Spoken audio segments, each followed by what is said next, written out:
Originally, broadcasters who were approached were not interested because the topic was considered too controversial.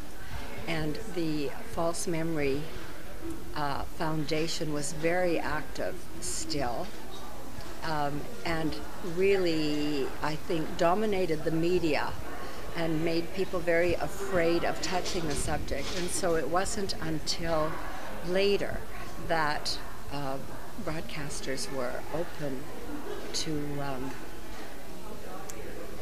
taking a look at the topic.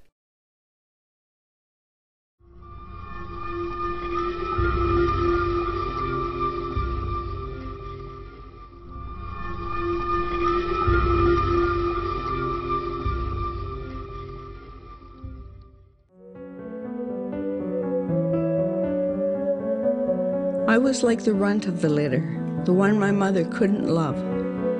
Looking back, I can see that's where it all began.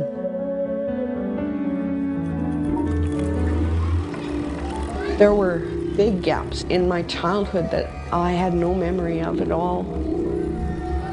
I knew in certain situations I had to go to the background. And I don't really know how to describe that, except that I knew I had to leave. I have no idea what happened, but I would just leave.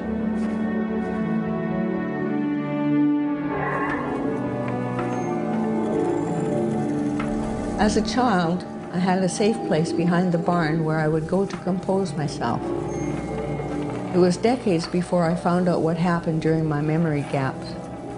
My mind had created a family of alters, different personalities who took over for me in times of crisis. They couldn't protect my body from years of terrible emotional, physical, and sexual abuse, but my alters did protect my mind from the memories.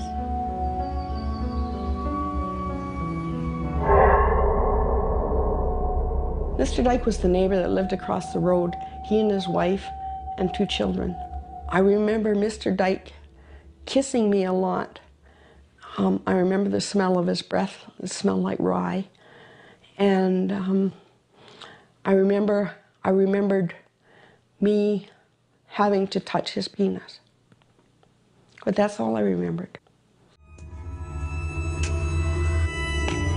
When there's too much pain, too much fear, too much confusion, too much horror, the brain shuts things down so that the person doesn't experience it anymore and is removed from it. This happens in all kinds of degrees.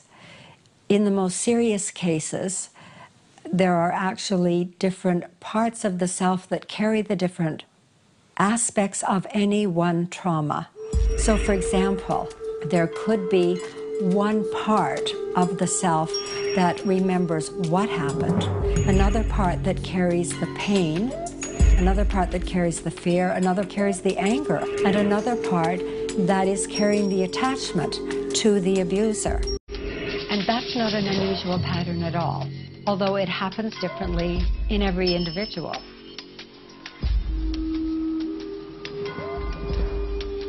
I wanted to tell my story so people can see there's nothing freaky or Hollywood about being multiple.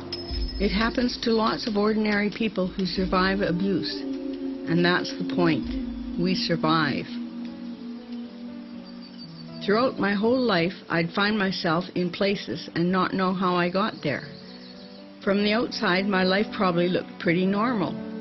I went to college, married young, 3 kids, back to school when my marriage fell apart, graduated in what would now be called environmental sciences.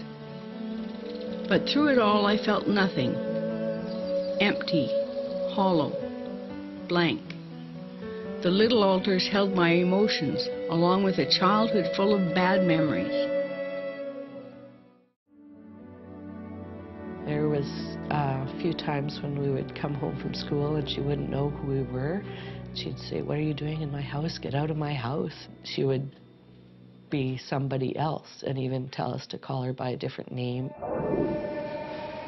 And other times that she would act like a 3-year-old kid, younger than any of us, and be sitting there playing with toys, and it was really strange. You never knew what to expect.